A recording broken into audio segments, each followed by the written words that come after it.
आज ही राष्ट्रीय लोक अदालत राष्ट्रीय लीगल सर्व्हिसेस अथॉरिटीचे जे चेअरमन आहे माननीय न्यायमूर्ती श्री भूषणजी गवई यांच्या अधिपत्याखाली ऑल ओव्हर इंडिया घेण्यात आली।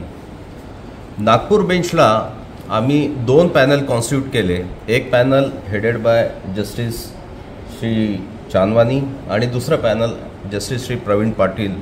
त्यांच्यासोबत 2 पॅनल आणि पॅनल मेंबरही देण्यात आले, ज्याच्यात सिनियर लॉयर्स, रिटायर्ड डिस्ट्रिक्ट जजेस हे होते।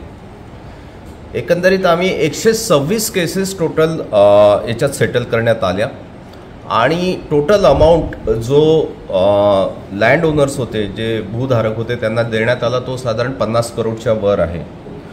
आज मुख्यतः नॅशनल हायवे अथॉरिटीज यांच्या विरोधात असलेल्या केसेस ह्या सेटल करण्यात आल्या।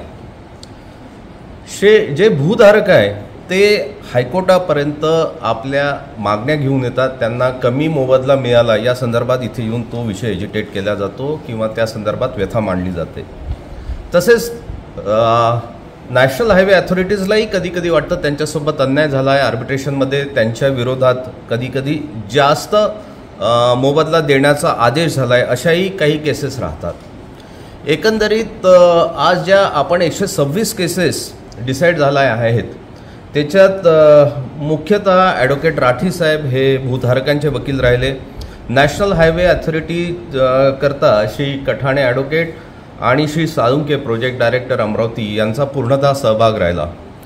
आज खरंच ही गोष्ट वाखाणण्यासारखी आहे की राष्ट्रीय लोक अदालत ही पूर्ण राष्ट्रातच नाही तर आज आपल्या महाराष्ट्रातही होती आणि श्री राठी हे आवर्जून ॲडव्होकेट राठी हे आवर्जून औरंगाबादवरून इथे याकरता सहभागी झाले की इथे जितक्या जास्त केसेस आपल्याला सेटल करता येईल त्या संदर्भात त्यांनी पूर्ण योगदान दिलं, सहकार्य केलं।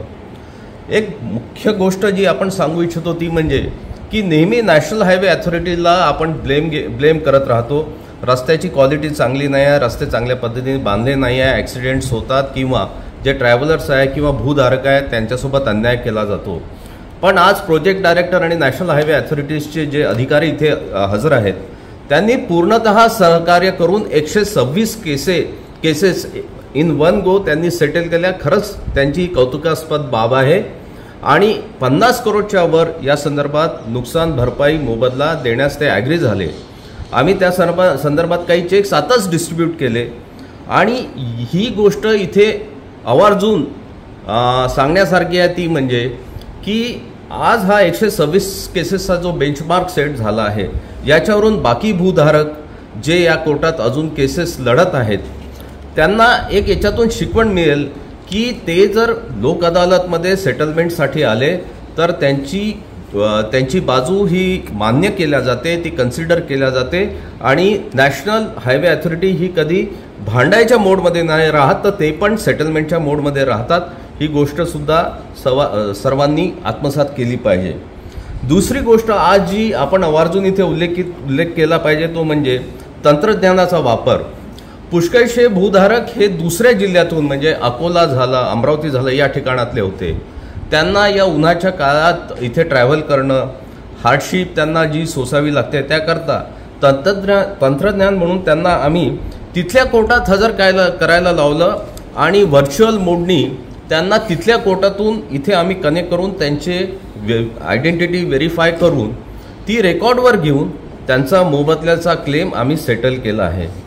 या पद्धतीचा जर अवलंब केला तर मला असं वाटतं की नॅशनल लोक अदालतमध्ये जास्तीत जास्त केसेस या सेटल करण्यात अजून आपल्याला स्पीड मिळेल, अजून आपल्याला त्या संदर्भात जास्त केसेस सेटल करल्या जाईल, जेणेकरून पेंडन्सी कमी होईल आणि भूधारकांना सुद्धा या बाबतीत त्यांना ही जाण येईल की त्यांच्या केसेस लवकरात लवकर त्यांच्या ठिकाणी राहून सेटल केल्या जाऊ शकतात।